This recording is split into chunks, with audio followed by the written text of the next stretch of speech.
নমস্কাৰ। নৱম আৰু দশম শ্ৰেণীৰ সমাজ বিজ্ঞানৰ অসমৰ ভূগোলৰ তৃতীয় খণ্ডলৈ সকলোকে স্বাগতম জনাইছোঁ। আজি আমি অধ্যয়ন কৰিবলগীয়া বিষয়বস্তুকেইটা হৈছে অসমৰ সম্পদ।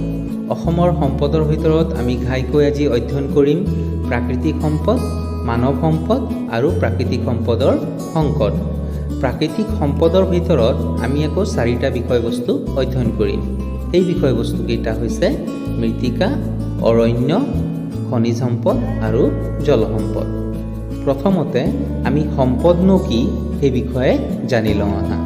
সম্পদ বুলিলে আমাৰ পৰিৱেশত থকা সেইবিলাক দ্ৰব্য বা বস্তুক বুজায় যি ব্যৱহাৰ কৰি আমি আমাৰ অভাৱ আৰু অভিলাষ পূৰণ কৰিব পাৰোঁ। সম্পদ প্ৰধানকৈ 2 শ্ৰেণীৰ, প্ৰাকৃতিক সম্পদ আৰু মানৱসৃষ্ট সম্পদ।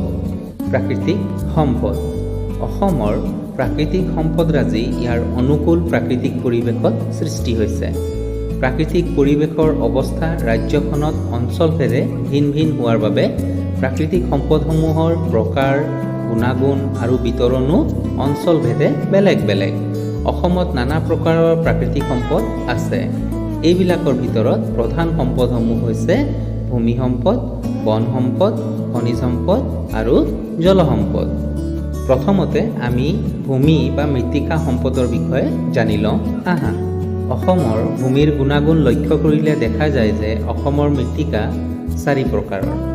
সেয়া হৈছে প্ৰথমতে পলসুৱা মৃত্তিকা, দ্বিতীয়তে গিৰিপথ মৃত্তিকা, তৃতীয়তে পাহাৰীয়া মৃত্তিকা আৰু শেষত কংকৰ মৃত্তিকা। পলসুৱা মৃত্তিকা। অসমৰ ব্ৰহ্মপুত্ৰ আৰু বৰাক উপত্যকাৰ সমভূমি অঞ্চলত বিস্তৃতভাৱে পলসুৱা মাটি পোৱা যায়। নদী আৰু উপনৈবিলাকে কঢ়িয়াই অনা পলস সমভূমিত বছৰ বছৰ ধৰি জমা হোৱাৰ ফলত পলসুৱা মাটি গঠন হৈছে। পলসুৱা মাটি সাধাৰণতে সাৰুৱা। ই 2 প্ৰকাৰৰ, নতুন পলসুৱা মাটি আৰু পুৰণি পলসুৱা মাটি। ইয়াৰ ভিতৰত নতুন পলসুৱা মাটি প্ৰধানকৈ ব্ৰহ্মপুত্ৰ আৰু বৰাক নদী আৰু ইহঁতৰ উপনৈবোৰৰ প্লাৱনভূমি আৰু নদী কাষৰীয়া সমভূমি অঞ্চলত পোৱা যায়। এই মৃত্তিকা মধ্যমীয়াভাৱে ডাঠ আৰু দেখাত ধোঁৱা বৰণীয়া। পুৰণি পলসুৱা মাটি বিশেষকৈ কোকৰাঝাৰ, বৰপেটা, নলবাৰী, কামৰূপ, দৰং, শোণিতপুৰ, লখিমপুৰ আৰু ধেমাজি জিলাৰ উত্তৰ অংশৰ গিৰিপথ অঞ্চল আৰু দক্ষিণৰ ব্ৰহ্মপুত্ৰৰ পাৰৰ নতুন পলসুৱা মাটিৰ মাজৰ অঞ্চলবোৰত পোৱা যায়। গিৰিপথ মৃত্তিকা। গিৰিপথ মৃত্তিকা ব্ৰহ্মপুত্ৰ উপত্যকাৰ উত্তৰৰ হিমালয় পাদদেশৰ ঠেক গিৰিপথ অঞ্চলত পোৱা যায়। গিৰিপথ অঞ্চলটো ভাবৰ আৰু তৰাই অঞ্চলৰ দ্বাৰা গঠিত। অসম অৰুণাচল প্ৰদেশৰ সীমাত পূব পশ্চিমাকৈ বিস্তৃত হৈ থকা ঠেক ভাবৰ অঞ্চলটো ভালেমান পলস শংকুৰ দ্বাৰা গঠিত হৈছে আৰু ইয়াৰ মৃত্তিকা অমিশ্ৰিত শিল, বালি আৰু বোকাৰে গঠিত। এই মৃত্তিকাৰ ডাঠ স্তৰ আছে। পাহাৰীয়া মৃত্তিকা। পাহাৰীয়া মৃত্তিকা সাধাৰণতে অসমৰ দক্ষিণাংশৰ পাহাৰীয়া অঞ্চল কাৰ্বি মালভূমি আৰু ডিমা হাছাও জিলাত পোৱা যায়। এই মৃত্তিকাৰ উৰ্বৰতা ঠাইভেদে বেলেগ বেলেগ।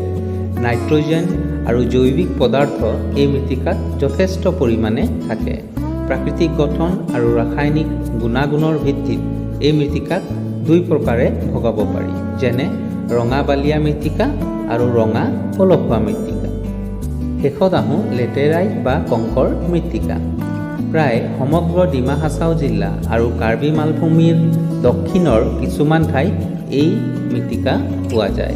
তাৰোপৰি পশ্চিম কাৰ্বি আংলং জিলাৰ হামৰেন মহকুমাৰ পূব সীমান্তত, গোলাঘাট জিলাৰ দক্ষিণ সীমান্তত আৰু বৰাক সমভূমিৰ উত্তৰ অংশত থকা বৰাইল পৰ্বতৰ পাদদেশত এই মৃত্তিকা পোৱা যায়। এই মৃত্তিকা সাধাৰণতে ক'লা বৰণীয়া আৰু ইয়াৰ গঠন প্ৰধানকৈ বালিয়হীয়া। ইয়াত নাইট্ৰজেন, পটাছ, ফছফৰিক এচিড আৰু চূণ কম পৰিমাণে থাকে। নেক্সট আমি আগবাঢ়োঁ অসমৰ বনজ সম্পদলৈ।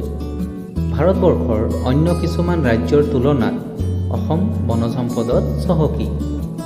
অসমৰ সমভূমি, মালভূমি, পাহাৰ আদি প্ৰাকৃতিক অঞ্চলবোৰত কেইবা প্ৰকাৰৰ অৰণ্য পোৱা যায়। অসমৰ অৰণ্যক আমি ঘাইকৈ 5টা ভাগত ভাগ কৰিব পাৰোঁ।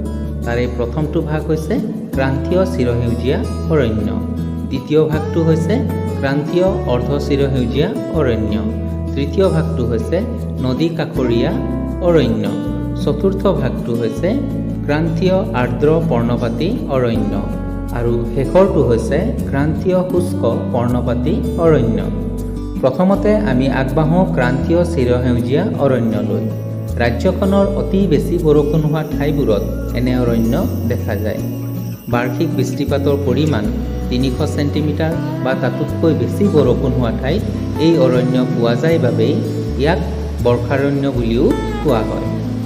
অৰুণাচল প্ৰদেশৰ নামনিৰ পাহাৰৰ পাতদেশীয় এলেকা, তিনিচুকীয়া আৰু ডিব্ৰুগড় জিলাৰ দক্ষিণ অংশ আৰু বৰাক উপত্যকাৰ পাহাৰীয়া অঞ্চলত এনে প্ৰকাৰৰ অৰণ্য দেখা যায়। নেক্সট আমি আগবাঢ়োঁ ক্ৰান্তীয় অৰ্ধ চিৰসেউজীয়া অৰণ্যলৈ। ব্ৰহ্মপুত্ৰ উপত্যকাৰ উত্তৰ অংশৰ ভাবৰ অঞ্চল, কাৰ্বি আংলং আৰু ডিমা হাছাও জিলাৰ পাহাৰীয়া অঞ্চলৰ কিছু অংশ আৰু বৰাক উপত্যকাৰ দক্ষিণ ভাগত অৰ্ধ চিৰসেউজীয়া অৰণ্য দেখা যায়। ব্ৰহ্মপুত্ৰ উপত্যকাৰ ভাবৰ অঞ্চলটোৰ মাটিভাগ হিমালয় পৰ্বতৰ পৰা নৈয়ে কঢ়িয়াই অনা শিল, বালি আদি গেদৰ দ্বাৰা গঠিত। এই মাটি গঠনত ঢিলা, সেয়েহে এই অঞ্চলটোৰ পৰিৱেশ অৰ্ধ চিৰসেউজীয়া অৰণ্যৰ বাবে অনুকূল। এনে অৰণ্যৰ প্ৰধান গছ-গছনি হৈছে নাহৰ, বনচুম, চাম, শিৰিষ, অগৰু, পমা আদি। নেক্সট আগবাঢ়োঁ নৈপৰীয়া অৰণ্যলৈ। অসম এখন নদীমাতৃক ৰাজ্য। ৰাজ্যখনৰ প্ৰাকৃতিক পৰিৱেশ বহু পৰিমাণে নৈ, বিল আদিৰ দ্বাৰা নিয়ন্ত্ৰিত। নৈ, বিলৰ কাষৰীয়া অঞ্চলৰ জীপাল ভূভাগত এক বিশেষ ধৰণৰ অৰণ্য দেখা যায়। এনে অৰণ্যকে আমি নৈপৰীয়া অৰণ্য বুলি ক'ব পাৰোঁ। এনে অৰণ্যত সাধাৰণতে কিছু ওখ গছৰ লগতে ঘাঁহজাতীয় উদ্ভিদৰ প্ৰাধান্য বেছি।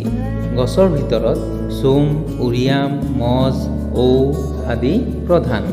নেক্সট ক্ৰান্তীয় আৰ্দ্ৰ পৰ্ণপাতী অৰণ্য। নামনি ব্ৰহ্মপুত্ৰ উপত্যকা, কাৰ্বি আংলং আৰু ডিমা হাছাও জিলা আৰু বৰাক উপত্যকাৰ কিছু কিছু অংশত এই অৰণ্য পোৱা যায়। সাধাৰণতে বাৰ্ষিক বৃষ্টিপাত 200 পৰা 250 চেণ্টিমিটাৰ হোৱা এলেকাবোৰত এই অৰণ্যৰ প্ৰাধান্য বেছি। পৰ্ণপাতী অৰণ্যৰ বেছিভাগ গছৰে খৰালি পাত সৰে। শাল, মাকৰিশাল, গমাৰি, আমলখি, খকন, শিমলু আদি অসমৰ আৰ্দ্ৰ পৰ্ণপাতী অৰণ্যৰ প্ৰধান গছ-গছনি। শেষত আহোঁ ক্ৰান্তীয় শুষ্ক বা শুকান পৰ্ণপাতী অৰণ্যলৈ। সাধাৰণতে নৈৰ পৰা কিছু আঁতৰৰ প্লাৱনভূমিৰ আপেক্ষিকভাৱে শুকান পৰিৱেশত এনে অৰণ্য দেখা যায়। এনে অৰণ্য প্ৰধানকৈ 2 ধৰণৰ, কিছু ওখ গছ আৰু ঘাঁহজাতীয় উদ্ভিদ। গছৰ ভিতৰত শিশু, শিমলু, খৈৰা, বগৰী আদি প্ৰধান। আনহাতে ঘাঁহজাতীয় উদ্ভিদৰ ভিতৰত বিৰিণা, খাগৰি, উলু আদি প্ৰধান। নৈপৰীয়া জীপাল অঞ্চলৰ অৰণ্যৰ কাষৰীয়া কিছু শুকান বালিয়া এলেকাবোৰত শুষ্ক পৰ্ণপাতী অৰণ্যও দেখা যায়। নেক্সট আমি আগবাঢ়োঁ খনিজ সম্পদলৈ। অসম খনিজ সম্পদত চহকী। মূলতঃ অসুবিধাজনক অৱস্থিতি আৰু প্ৰতিকূল প্ৰাকৃতিক পৰিৱেশৰ বাবে খনিজ সম্পদবোৰ ভালদৰে আহৰণ কৰিব পৰা হোৱা নাই। অসমৰ প্ৰধান খনিজ সম্পদসমূহ হৈছে কয়লা, খনিজ তেল, প্ৰাকৃতিক গেছ আৰু চূণশিল। তদুপৰি অসমত পোৱা অন্যান্য খনিজ সম্পদবোৰ হৈছে লুৰ আকৰ, ফেলস্পাৰ, কোৱাৰ্টাছ আৰু খনিজ মৃত্তিকা। নেক্সট আমি আগবাঢ়োঁ জলসম্পদলৈ। অসম জলসম্পদতো চহকী। অসমত পৰ্যাপ্ত পৃষ্ঠ জলসম্পদ আৰু ভূতলৰ জলসম্পদ আছে।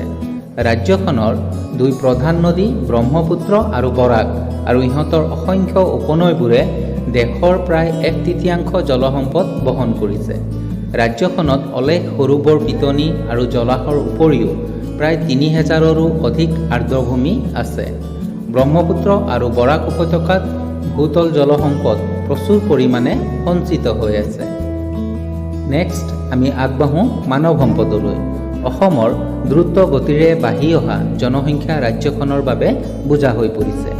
জনসংখ্যাৰ সমস্যাই ৰাজ্যখনত আন বহু সমস্যাৰ সৃষ্টি কৰিছে। সেয়েহে জনসংখ্যা বৃদ্ধি নিয়ন্ত্ৰণ নকৰিলে আৰু বৃহৎ জনসংখ্যাক মানৱ সম্পদ হিচাপে গঢ়ি তুলিব নোৱাৰিলে জনসংখ্যাৰ সমস্যাই ৰাজ্যখনত ব্যাপক ৰূপ ধাৰণ কৰিব। 2011 চনৰ লোকপিয়ল মতে অসমৰ জনসংখ্যা হৈছে 3,12,05,000। এই জনসংখ্যা ভাৰতৰ মুঠ জনসংখ্যাৰ 2.58%।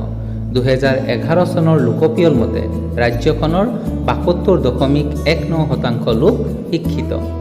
অসমৰ জনসংখ্যা বয়সস্থ লোকৰ দ্বাৰা ভাৰাক্ৰান্ত নহয়।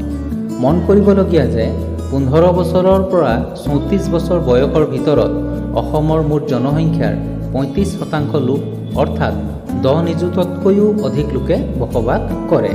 ই এক আশাৰ বতৰা, কিয়নো অসমৰ জনসংখ্যাত যুৱ প্ৰজন্মৰ পয়োভৰ ঘটিছে।